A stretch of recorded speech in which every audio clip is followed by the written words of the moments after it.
event. It has become a tradition now, and we all look forward to it, I think, because it brings this element of unexpected, right? And it brings variety to the event.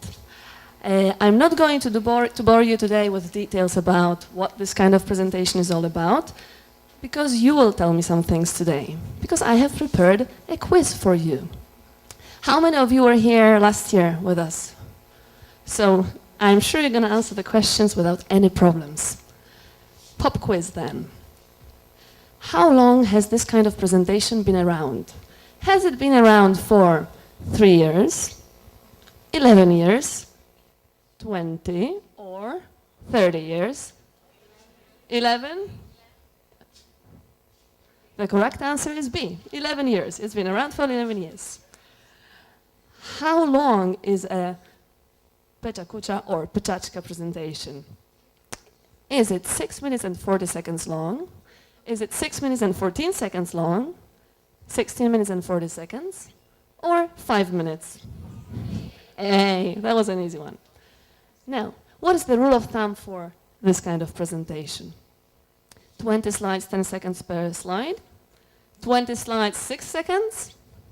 6 slides, 20 seconds per slide. Or 20 slides, 20 seconds per slide.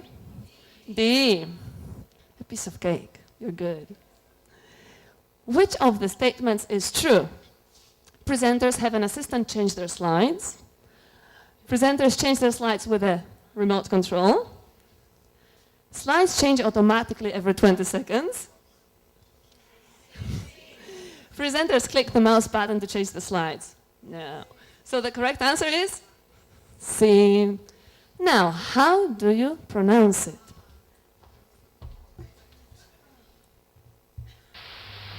A. Pecha Kucha. B. Pechaczka. C.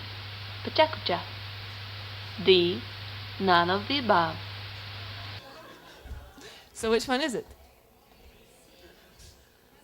And the correct answer is... This question has been bugging me for quite a few years now, and some of you know that. So I decided that this year I would seek expert advice. And I will call in some special forces. And I will solve this controversy once and for all. So let's see.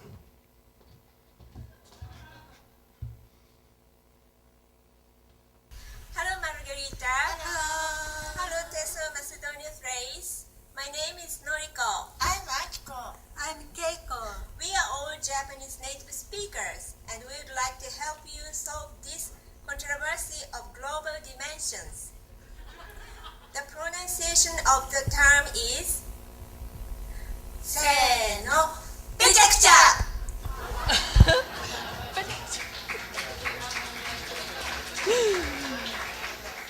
So, having established this, after so many years, I can move on to the major part of the event, and I would like to welcome the presenters for today.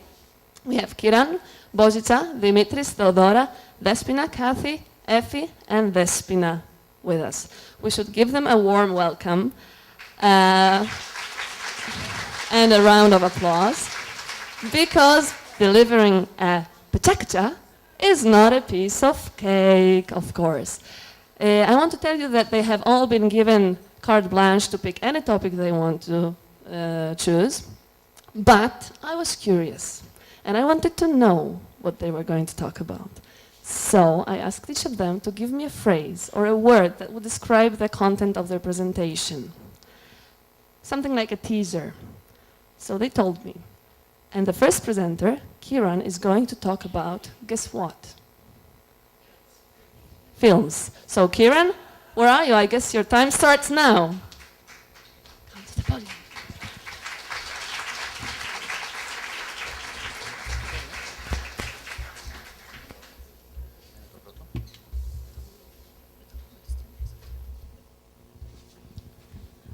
Hello, everyone.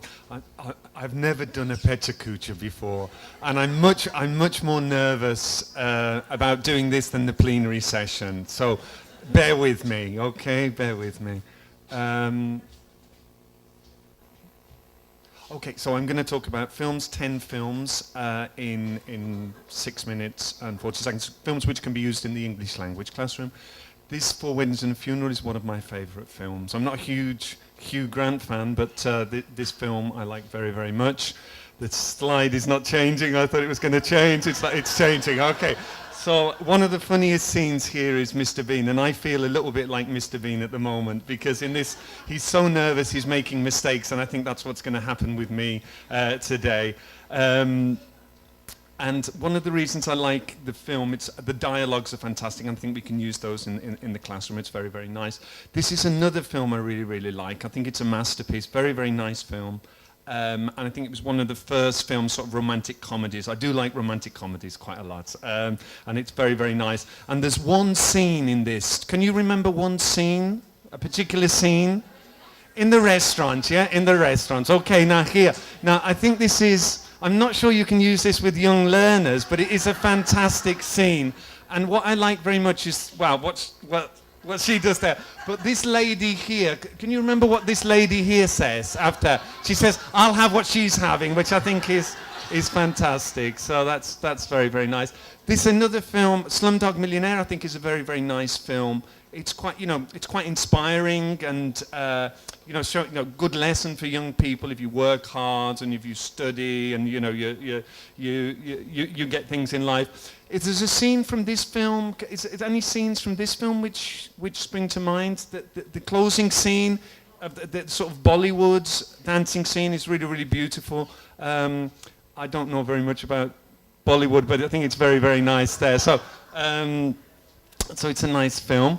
And I'll just wait for the next clip to come because I've got nothing to say about that. Okay, now I'm a huge Hitchcock fan. I really, really love Hitchcock. And this is one of my favourite films, Rear Window. I think it's really, really beautiful. We can use it in the classroom. Also, I think Grace Kelly is very, very beautiful in this. Very, very beautiful. And if you can see in the background, you've got the windows and that there. This scene here at the beginning, I don't know if you can remember, where the camera just scans and you see lots and lots of things. It's absolutely fantastic for the present continuous. What's happening? You've got lots and lots of actions in the morning, what people are doing. It's really, really beautiful. And I'd recommend that. Doing that if you wanted to practice the present continuous tense. It's very, very nice. Now, this film, Meet the Parents, I think is a very, very funny film, and there's some great scenes, very, very funny, and working the dialogues with this. The picture that you can see here, the lie detector one, I think it's really excellent, and that's actually the next slide, which will come up in a moment. And I think you can use that in the classroom, the lie detector, that activity, where you can use the transcript and answer his questions, ways of not saying yes or no, hedging your bets a little bit like this. And I think the relationship between the two characters is fantastic. And I think it's very, very funny, very, very funny film. Now, The Shawshank Redemption, I think it's a really, really nice film as well. It's quite inspiring. I think also it shows like the human spirit, even in the most desperate situations in a prison. There's always hope. And there's one scene. Is there a scene you can remember with music in this film? Can you remember a scene with music? This here, where I think he puts on Puccini, and all of the prisoners, they're sort of enthralled by this beauty here. So I think it's the beauty of art, that it can change people and influence them there. And this scene here, he puts on the record, and everybody, all of the prisoners just stop in awe. The Dead Poets Society is a bit obvious, this one here, a bit obvious. But I think the whole message of it, seize the day, being creative, being different from other people, I think maybe with a lot of with standardized testing in education, with everything's been standardized a little bit. I think in the Dead Poets Society, it's that thing about seizing the day, being creative, doing what you want to do. This scene here, I don't know if you can remember this scene here, the standing up saying, so just to be different, to have a different perspective as well. If you're standing up on the stage, you see something different. So, being yourself, being an individual. So, a very nice film, perhaps a bit obvious. To Kill a Mockingbird, this is one of my favourite films of all time. What I like doing with film a lot is trying to teach English through values, and I think To Kill a Mockingbird is fantastic for that. All of the values that it deals with, obviously, the themes of racism, the world hasn't changed that much. It was made 60 years ago. I don't know if you remember this scene here. It's the most beautiful scene between the father and the daughter. And the father explains to his daughter the importance of putting yourself in somebody else's shoes, the importance of empathy. And it really is a very touching scene. If you've never seen this scene, it's one of the most beautiful things you'll ever see. And Gregory Peck is just fantastic in it. I think the children are great actors. My Fair Lady, has everyone seen My Fair Lady? Yeah, the music is beautiful. And I just want, Audrey Hepburn is beautiful as well, so I want to include that. But there is a reason connected with English, the pronunciation as well, the whole thing about how she changes from a Cockney girl selling flowers. And this scene here with the marbles, can you remember the reason that she put marbles in the mouth? Why he put marbles in the mouth? Can you remember? So she could get the vowel sounds correct, yeah? The rain in Spain falls mainly on the plain. And she couldn't do, as somebody from the East End of London, she couldn't do that. So that can be used for pronunciation. There's lots of things on pronunciation. The King's Speech, I think, is a fantastic film there. And I think it's really related to learning a language and pronunciation, that he's got the speech impediment, but he overcomes it in lots of ways, lots of lessons. I think the lessons from the film, maybe to keep on trying, to persevere. If you've got a problem, to ask for help, he asks for help. And the things, the unusual techniques, the teacher is fantastic. He doesn't use the traditional techniques, he uses different techniques. It's very inspiring. You can see a different way of approaching a problem, and a different way of teaching. And I hope that is the end. Okay, thank you very much. Okay.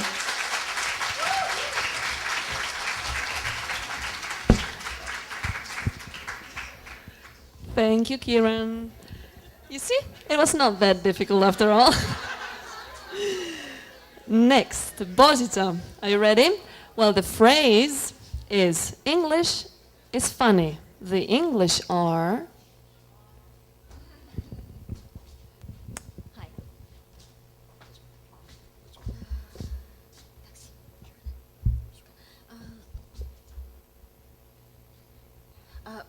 This one. Yeah. Well, okay. Yeah. Yeah. Yeah. Well, we all know that English is a funny language. There's neither pine nor apple in the pineapple, and there is no egg in the eggplant, no ham in the hamburger, and the guinea pig is neither from Guinea nor it is a pig. But what are the English like? Many books have been written in the attempt to describe the English, and one of those is described as a hilarious guide to the world's most remarkable and unusual creatures, the English. Where's the next one? And the next one says, yeah, but who are the English? What is this puzzling species? Where does it live? What are its habits? These are the questions that I wanted to find answers for when I started my adventure, and this is me. Well, first of all, they're polite. They're very polite. Even when they're talking about garbage, they start with please and end with thank you. Please do not leave your rubbish here. We have enough of our own. Thank you. Well, in England, not only the people are polite. In England, even the buses are polite, and the bus says, sorry, I'm not in service. Any polite buses in Thessaloniki? No? I haven't seen any. And in Cornwall, their people are polite and thoughtful. They take care of your body and your soul. When it's hot, please dress for the body you have, not the body you want. Thanks.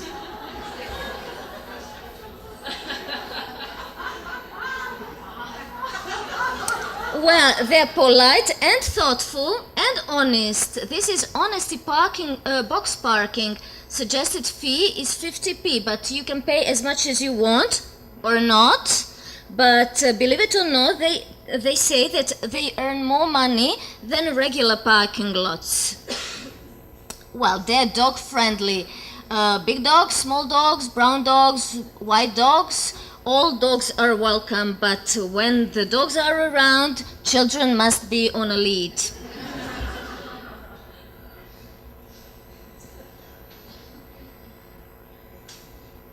Well, maybe they like dogs more than humans. Maybe that is the reason why they leave messages for them. And they leave the message, dogs, please keep your owners on a lead.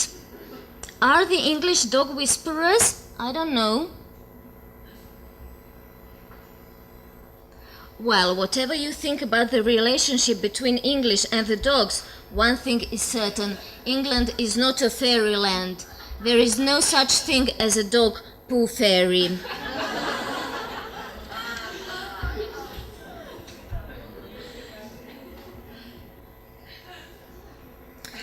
But the dog situation is pretty much clear, but if you find yourself in the sheep situation, be sure to have your mobile phone with you so that you can contact the shepherd.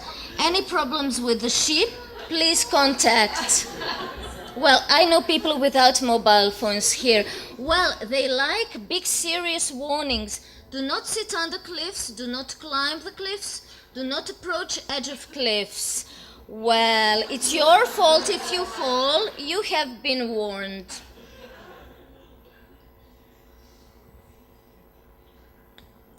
Didn't climb any cliffs, wanna climb walls?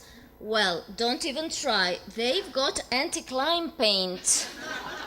And for more advanced climbers, they've got anti-vandal paint.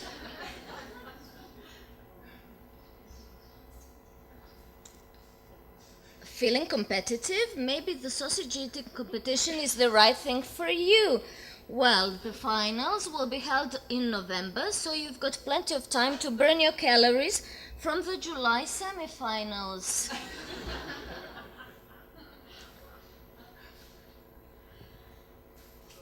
Well, like running around, then door knocker competition is the right place for you. You go around and knock on the other people's doors.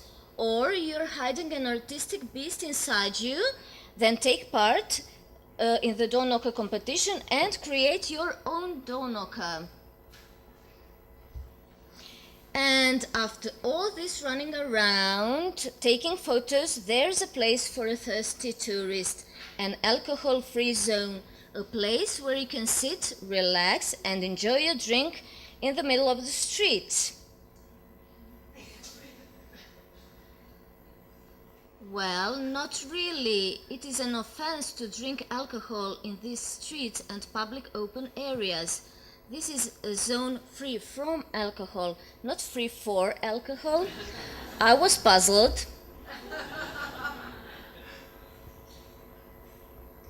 But then, just across the street, there's a fine place, but only for those who will enjoy food with their drinks, because drinks are only, O-N-L-Y, served with food. So, a thirsty tourist will end up for sure in a pub, and that is a right place for anyone who has plenty of time to wait and wait and wait and wait for the waiter, because he won't come. Well, now I wonder why anthropologists go to remote corners of the world to study strange tribal cultures with bizarre beliefs and mysterious customs when the weirdest tribe of all is right there on their doorstep. That's it.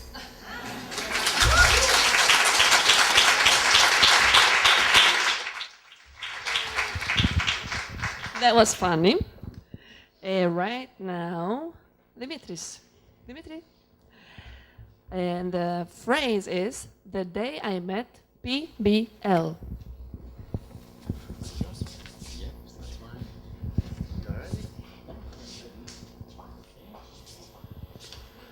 Hello.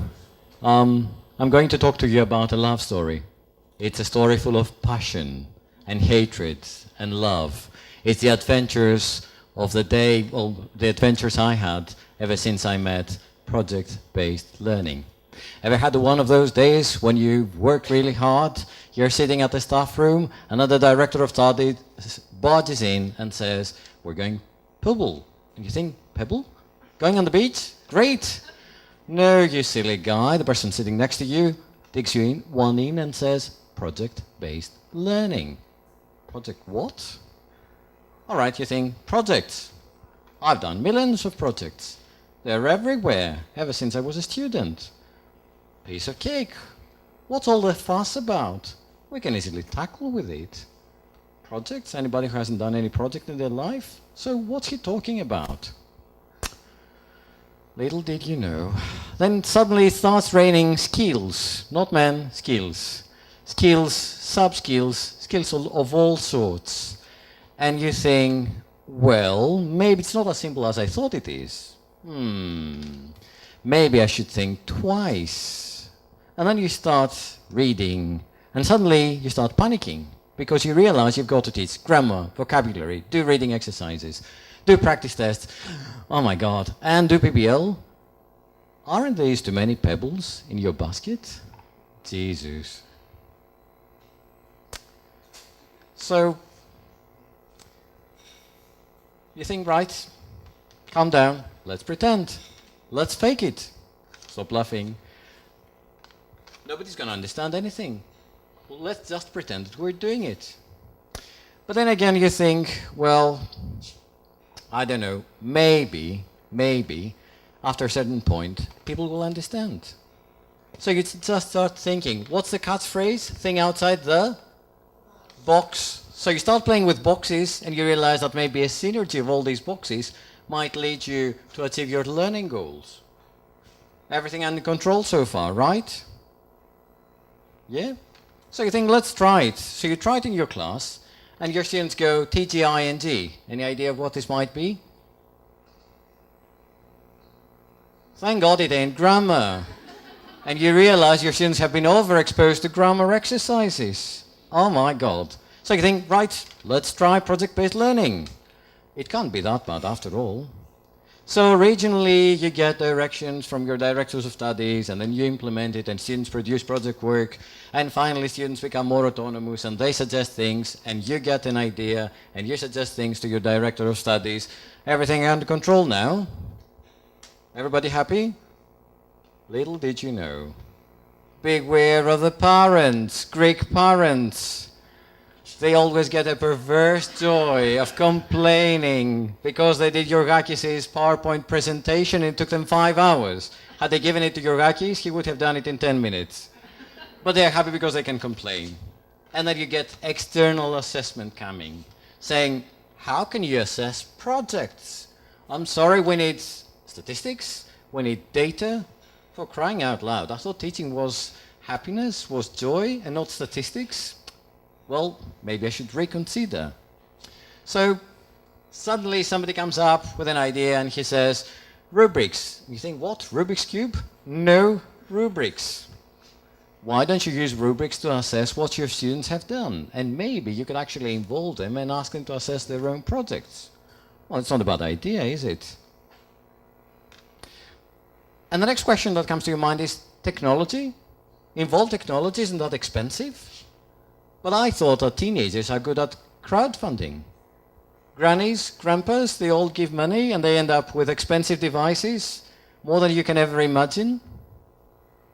Isn't it time they took learning onto their own hands? I know, yes, writing about the pet again. Aren't you sick and tired? Aren't there any more ideas? Are there? Well, maybe, I say maybe, they can use technology to create something different. And then another question comes to your mind. Aren't they going to start copying and pasting? Aren't you sick and tired of that?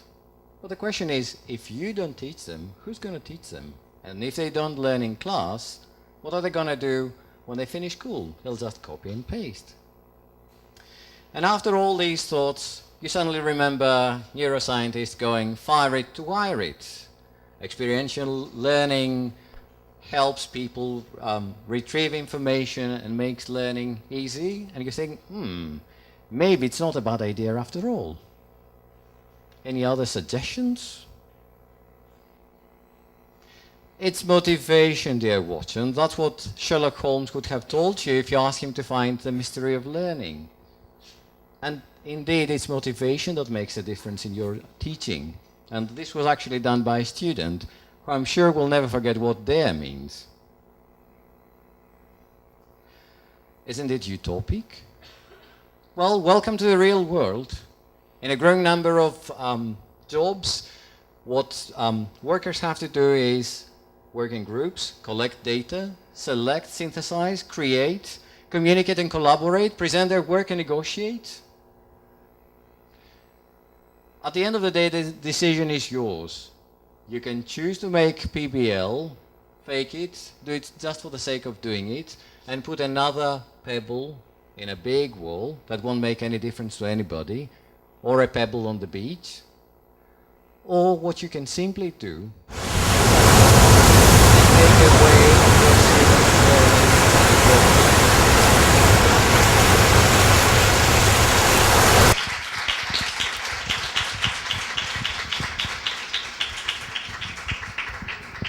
I'm sure many of these sounded really familiar to many of us. Right now, let's welcome Theodora and her hamburger, coffee, and cake. Hi, thank you.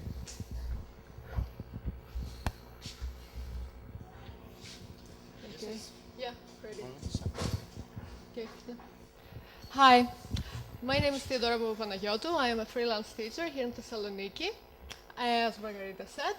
And today we're going to talk about hamburgers, coffee, and cake, and teaching, and what all these have to do with each other.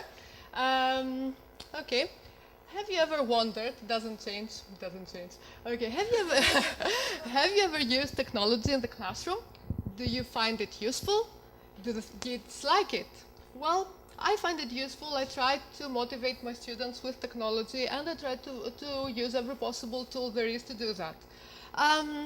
So my students and I, we watch videos, we make videos, we do interactive exercises, we talk to other students around the world, we write on blogs, we do everything possible there is to learn for our life. I'm not saying to show off. I just want to share the reaction of the parents I get. I mean, they say, why do you do all this? We just want our kids to get the certificate, you know, this paper that goes framed on the wall. So get a book and some CDs and just teach. If you do 100 tests with them, then they will pass the exam. And it's like somebody comes and tells me I'm hungry. And I say, okay, I'll give you the ingredients and I'm going to teach you how to cook so you won't be hungry for the rest of your life. And they say, no, I just want a hamburger. Well, I'm not exactly against hamburgers. I mean, no, I meant certificates. Hamburgers are great too, but we are not allowed to eat them. They are unhealthy. Okay, certificates are proof that you have learned the language, but they are not our main goal. Our main goal is to make students produce language. If you can do that, then yes, they will pass the exam, but they will be able to communicate as well. And another thing I get from parents is that they want all the certificates there are in the world. I mean, why should somebody take 3 B2 level exams? Isn't one enough? It's like hamburger, pizza, fries. Okay, I'm changing the subject now when the picture changes. Have you ever yawned in the classroom? Well, of course you have. I mean, if you have worked 7-8 hours straight and it's 9 o'clock in the evening, you just want this lesson to end and go home. But be careful, because with the third yawn, you might get fired. Happened to me. Anyway, well, one solution to this problem is coffee. Coffee is good. It keeps you alert, it gives you the strength to carry on, and it is a small treat to yourself. And we have to admit that almost all teachers are coffee addicts. But you have to wonder, how much coffee can somebody drink? Seriously now, what do you do when your students yawn? Does this mean boredom? Does this mean fatigue? Is this lack of interest? And what do we do to prevent this from happening? I mean, do we even think about it? Or do we just keep on doing our job ignoring the problem? I had this student once, a very bright 10-year-old. Every time he got bored, he just threw his pencil on the floor, just like that, and he said, "Miss, I dropped my pencil by accident, can I go get it?" And then he stood up, got the pen, sat down again, because he was bored. At least he was not yawning. And how about this? Okay, this is a portrait of me. Normally I would be honored, but when this happens during an ECP listening comprehension test, then you have to wonder. Well, my student, Dimitris, is a really intelligent one, but he's only 14. And the next picture, Helena, who did this, is a bit older, but maybe she's bored and tired of all this huge list of vocabulary she has to learn by heart. And maybe all this is relevant to their age and their interests. Maybe we push our kids too hard to accomplish things too soon. You have to wonder. Well, talking about my students, I have to admit that each and every one of them has been a personal experience for me. I mean, you can't just go to a class and teach your lesson without some personal interaction. They share things with you, you share things with them. So you inevitably bond with each other. Just remember how many birthdays you have spent with your children, your students, how many times they brought you a cake with candles. And it's not about the candles or the cake or the present, it's about the fact that they thought of you and they wanted you to smile. How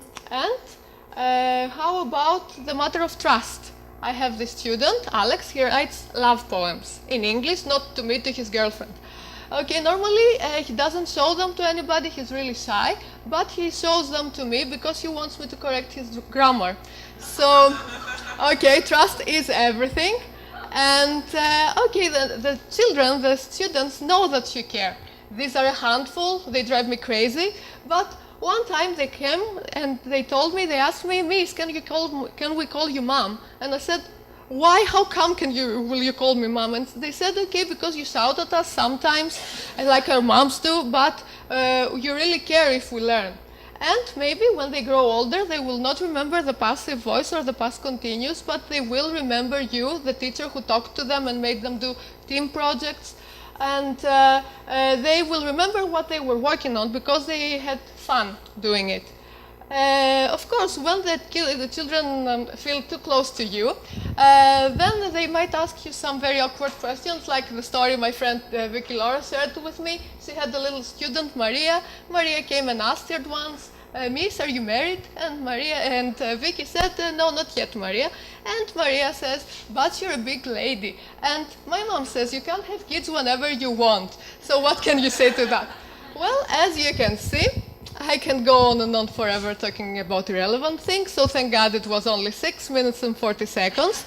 Thank you so much for listening without yawning. Have a nice evening and stay away from hamburgers.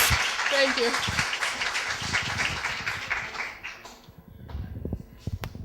Thank you very much. Despina, are you ready? Despina and her teaching adventures. Teaching adventures. Is this one? No, it's not. Okay. The wrong Despina. No. This one. This one. Yeah, this one. When you are ready, then. You are ready? Okay. I'm warning you, my presentation is not funny. Yeah, I thought I'd give you a glimpse of my teaching adventures. Every year in September, I get a big surprise just like that when I find out I'm getting a post in Thessaloniki, and I go, wow, yeah. Well, this year, guess what? The surprise was even bigger because I found out that I had to work at 3 schools. This meant 3 things: a lot of commuting and a lot of teaching, different levels. You know, it makes me feel like I'm a Mary Poppins because I never get to teach at the same school twice. So I had to teach at the experimental school, and there I had to teach kindergarten, primary and high school students. But as you can see, we are having a great fun. The surprise was even greater when I found out that we would be team teaching with another colleague. It was just like an arranged marriage. I didn't ask for it. But But it worked fine, and I decided to, being the creative person I am, to create an Artful Teaching EFL blog. So I was hoping that I would have the time and energy to put up the work of my students and record everything. And then we decided to collaborate with some other schools in Europe. And here you can see our school in Istanbul and the students who are showing the projects via Skype. They are very excited whenever we meet, and you can see that when we get letters from them and they get letters from us, how excited everybody is and how happy, and we keep corresponding and keep meeting via Skype, and a friendship is being developed, and I'm going next week to Istanbul, yeah. Now, we are lately doing a self-organized learning environment for our students inspired by Sugata Mitra and his idea of letting the students learn by themselves, just put them in front of a computer screen and they'll do the rest for themselves. We are asking big questions and finding the answers. Of course, my passion is lab books and dioramas, and I keep making them all year round, as you can see tomorrow. I've been informing other educators about lab books and dioramas and hope they use it in class as well. But now my latest passion is spoken word poetry, which is poetry written to be performed. And there are also other forms of art involved, music, drama, and dance. I'm not going to dance for you today, though. The spoken word poetry has to do more with the facial expressions, the formation of words, the gestures, and the tone of voice. It's a very inspiring form of poetry, and one of the most important spoken word poets is Sarah Kay. She began writing poems when she was only 4, and at the age of 14 she went to the Bowery Poetry Club to perform her first poem. And she's been using poetry, and her most famous poems are Hands, Jellyfish, Postcards, and Found. The most important of all is If I Should Have a Daughter, which she has performed at the TED conference, and that's how I found out, thanks to Margarita Cosior, who is very crazy about TED. Back in 2004, she and her friend Phil Kay founded the Project Voice, which is an organization to promote spoken word poetry all around the world, and encourages people to use spoken word to express themselves. They've been teaching around the world in classrooms, students of all ages, educators, and they're having fun while doing it. So this gave me the idea that I could use it in the EFL class and let the students create poems. So my teaching took a poetic turn, as you are about to find out. The image of a mosquito combined with feelings of jealousy and helplessness and fear produced this poem.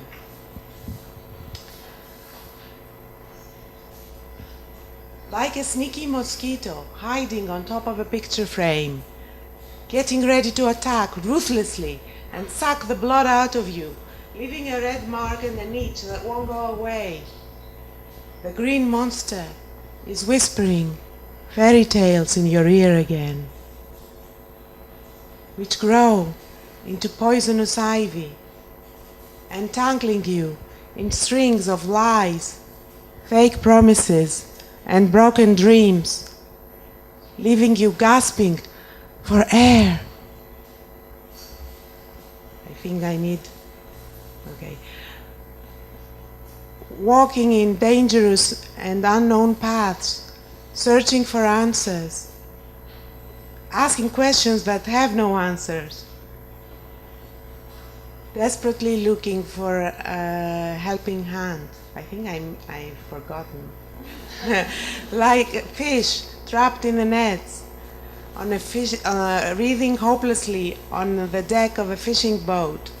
Your thoughts travel to strange lands, desperately looking for a kind wizard to give you a helping hand.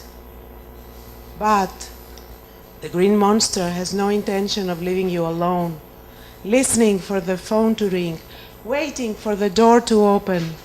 The night is still young. There's plenty of time to torment you endlessly. Thank you. That's the end of the poem. I hope you can go to YouTube and see more of Sarah Kay. She's a wonderful person. Thank you.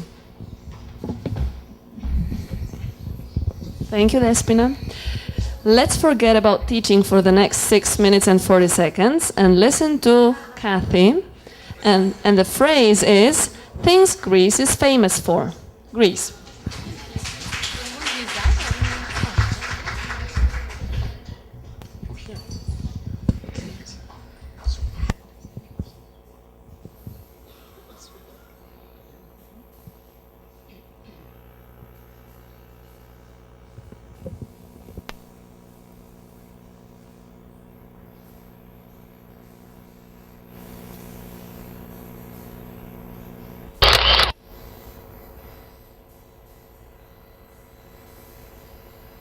I am an English teacher at Arsakio High School in Thessaloniki. In the following 6 minutes and 40 seconds, I will try to present some of the things my country, Greece, is famous for. This is my first presentation of this kind, and I hope you all enjoy it. Now, first of all, Greece is famous for its history. The civilization of ancient Greece thrived more than 2,500 years ago, but the ideas of its people, take democracy as an example, continue to influence the way we live today. This is why Greece is also known as the cradle of Western civilization. An enduring symbol of ancient Greece and one of the world's greatest cultural monuments, the Acropolis and the Parthenon in particular, is characterized by an incomparable conceptual design, and its decorative sculptures are considered some of the high points of Greek art. Greece is also famous for its Olympic Games, which were staged every 4 years at Olympia. The Greeks idealized physical fitness and mental discipline, and they believed that excellence in those areas honored Zeus, their god. The winners were crowned with wreaths of olive leaves and hailed as heroes. The Olympic Games continued for 12 centuries until the Roman Emperor Theodosius decreed that all such pagan cults be banned. They inspired the modern Olympic Games, which began in 1896 in Athens and are considered the world's foremost sports competition, with more than 200 nations participating. Greece is often noted as the birthplace of Western philosophy, meaning love of wisdom, as Greek philosophy has influenced much of Western thought.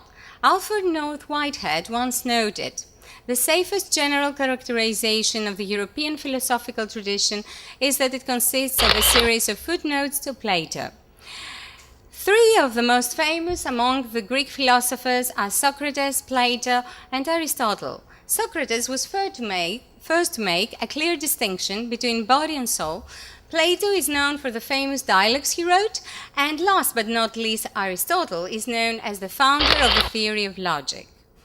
Known for its beautiful places, Greece is offering breathtaking landscapes, with over 200 inhabited islands, with crystal clear blue waters, historic sites that span 4 millennia, and wonderful hillside villages.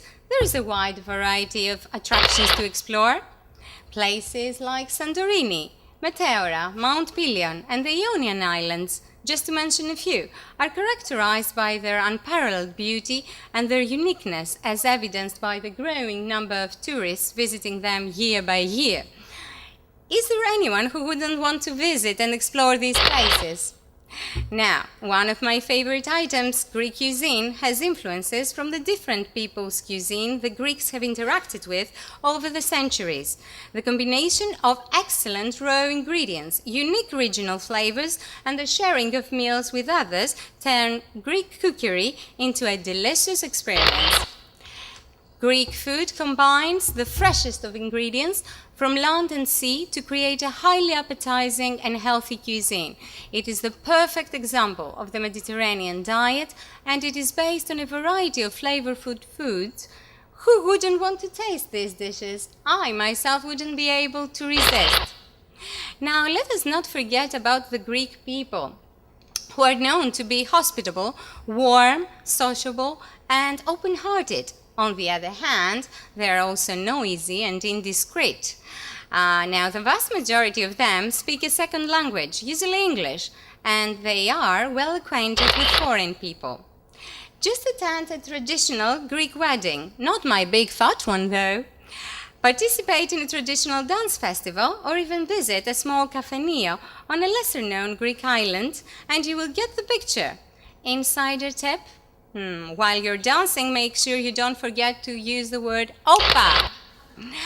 Now, I think it's about time to get a little bit more serious. Characterized by a vibrant and growing economy, Greece is offering many employment opportunities and supporting high wages.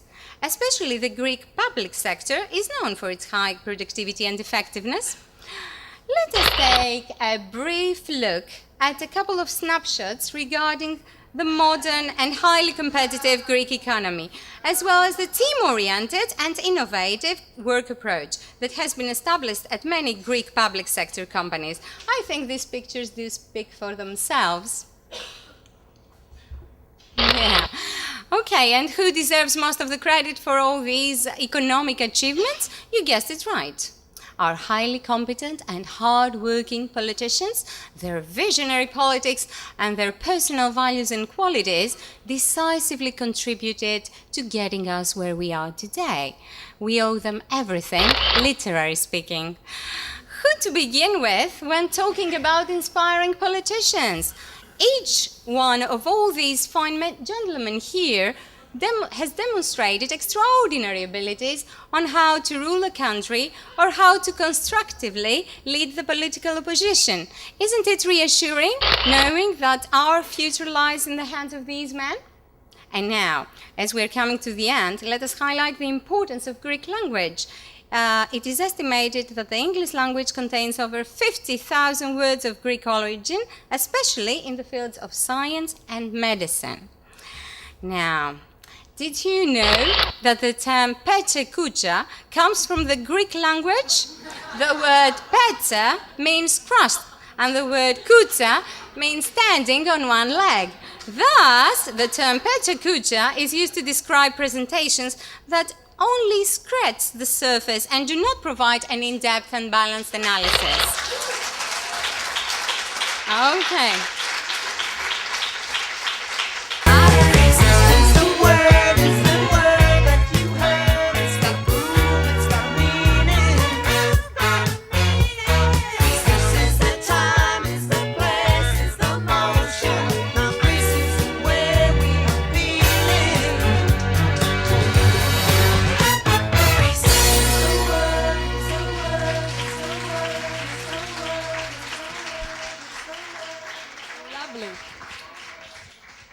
Is it on? Lovely. And now I can tell that creativity is in the air. That's the phrase that Effie provided me with. Creativity is in the air. Yeah, it is. So first of all, I would like to say that I am a volunteer at the Central Public Library in Ceres, so this is very important. And yeah, all right, crisis. Since crisis hit Greece, everybody is talking about crisis. Everyone's attention is on crisis. Crisis here, crisis there, crisis everywhere. And nothing but, you know, taxes, cuts on wages, and of course, how to save the banks, how to save euro, how to save all these people who stole the money from poor citizens without having something to give as a solution to protect us. Nothing. And here we are standing on a drought land, and we feel like this farmer here who believes that nothing left, no hope, no cultivation. He's so neglected, he's so abandoned, but there are people who think a little bit different. There are people who think and feel that brain activity is like that, like cogwheels, colors, and full of rotation. And if we want to translate our mind, our thinking, this kind of brain activity, it can be like that. Words like self, I don't know, thinking, whatever, creativity, of course, imagination. And at the Central Public Library in Ceres, people have a lot of imagination, creativity is in the air, and here we are getting ready for the summer campaign of reading and creativity.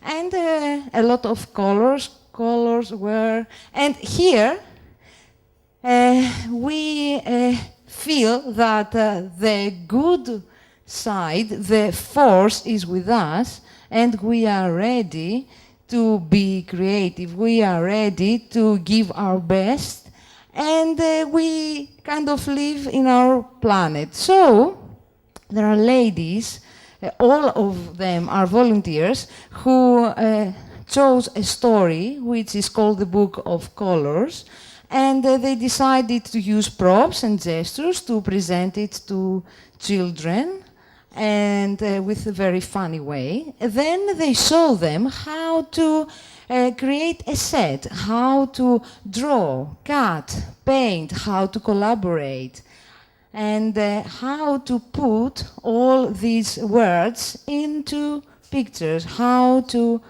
display a story. And then they show them how to create the characters, making puppets, the characters of the story, the Book of Colors, and how to give shape to mouth, nose, and how to use paper and glue, and how to paint, how to give life to their puppets, how to use colors and combinations of colors. And all children get really dirty, believe me. But I think that the result was really great, because we put hair, we made these puppets look really alive. They were all characters, identical ones. And then we put up a play. We put a puppetry play on this lovely hill at the Central Public Library in Ceres. That was really funny, kids loved it, and I think that it was a great experience for them. And of course, children learned how to make up, to create patchwork, and how to use the needles.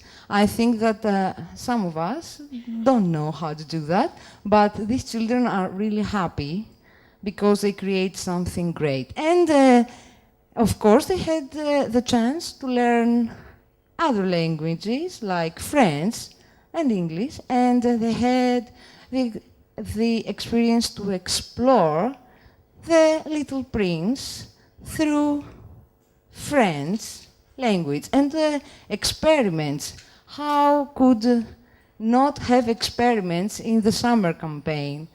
And how experiments really make children really happy, as you can see. And they can understand how things work.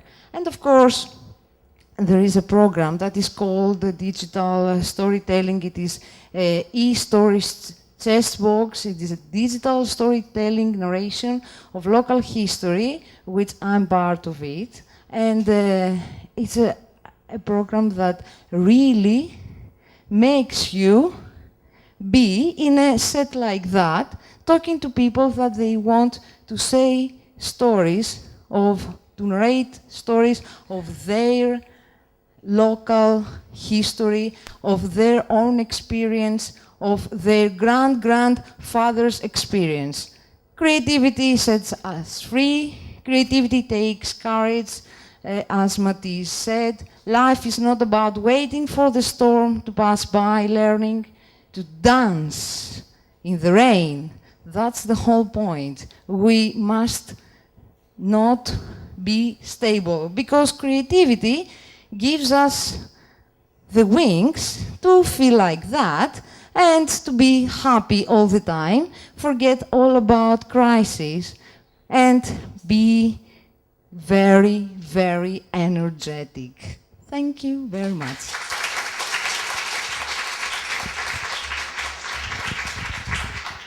And last but not least, Despina is going to talk to us about fairy tales.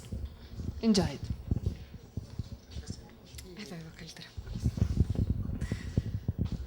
Okay, I'm ready. Tick tock, tick. Tick tock ticks the clock. Tick tock, it never stops. Tick tock beats my heart. My very first Pecha, let me start. I've always been enchanted by tales and storytelling, but today I'm going to focus on fairy tales. What is a recipe for a good fairy tale?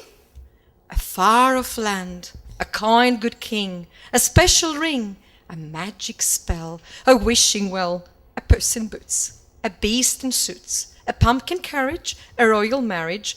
They lived happily ever after. The end.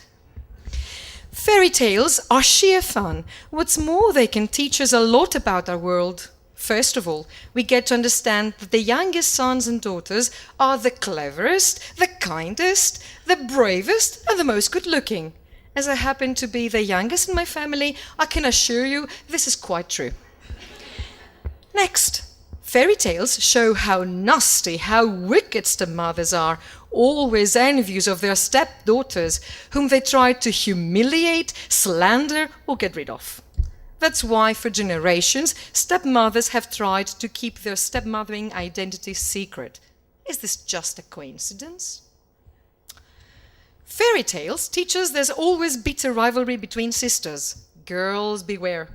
Sisters are jealous and may snag what you value most: your dresses, your accessories, your makeup, even your Prince Charming. Thank God, or should I say, thank Mum, I have no sisters, only brothers.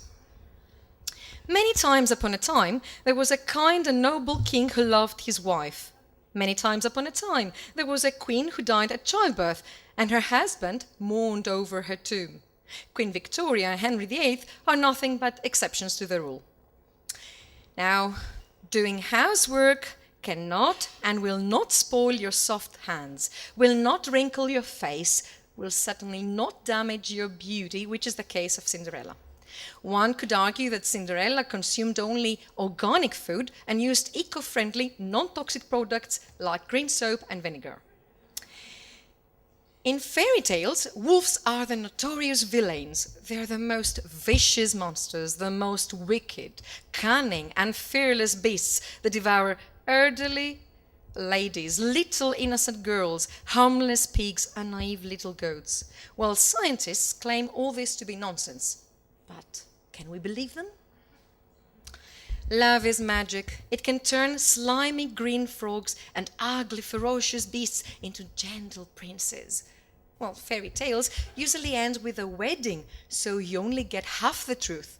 You miss what happens after the ceremony. You miss the fact that marriage turns princes into frogs again.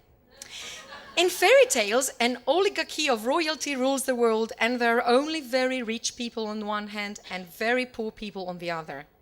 Doesn't this tend to be true for Greece and many other countries which are ruled by the oligarchy of current and former bankers? Plants can grow really fast and to gigantic size provided you've got the magic potion or the magic seeds. The magic potion provider is easy to find, and he's got plenty of seeds for every person or people in need. Plant them and seek an adventure with giants and demons. In this utilitarian age, there has been a lot of skepticism about the benefits of fairy tales.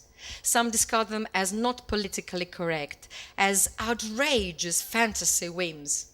Nevertheless, the fact they have survived universally through centuries underlines the importance of fairy tales. Neurolinguistics tell us that our brains are wired for storytelling. When we are told a story, the whole brain is activated, not only the language processing parts, but also the brain areas that process emotions, sensory and motion stimuli. Moreover, we can relate what we hear to our existing experiences. Fairy tales develop children's imagination and creativity. A person who has been raised on fairy tales tends to be able to envision things beyond the limits of knowledge and logic. Albert Einstein is known to have valued the gift of fantasy more than any talent for abstract positive thinking. Bruno Bettelheim, an Austrian child psychologist, argued fairy tales are essential for the overall development of kids and their psychological stability. Heroes deal with real-life issues in a fantastical scenario. You cannot avoid severe difficulties, even if you're a king or a queen. Fairy tales give us faith in the impossible and encourage us to defend what is right, even if we have to struggle against strong giants and evil wizards. Neil Gaiman says, fairy tales are more than true, not because they tell us that dragons exist, but because they tell us that dragons can be beaten. Fairy tales also teach the basics of good storytelling. They expand a child's vocabulary, develop their ear for rhythm, and prepare them to enjoy richer, deeper words and stories. They contribute to their cultural literacy and help them to understand themselves and the world better. Fairy tales are ideal for EFL learning because they're a source of motivation, interest, and enjoyment. Fairy tales introduce language in a context that appeals to young learners. They offer repetition of sounds and patterns, and learners can absorb culture and language at the same time. One of my earliest and most cherished memories is that of my dad telling me stories at bedtime.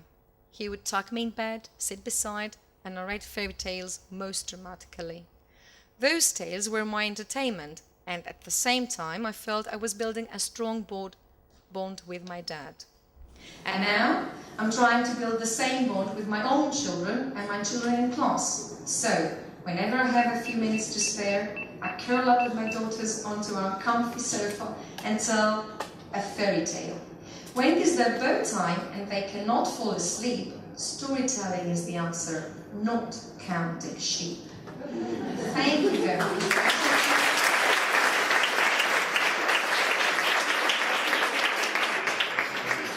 Thank you, Despina, and thank you all. Let's give them a round of applause one more time. You are all invited to the buffet, which is right across this room, which has been kindly sponsored by Burlington Books. I hope you had a great day, and see you right there.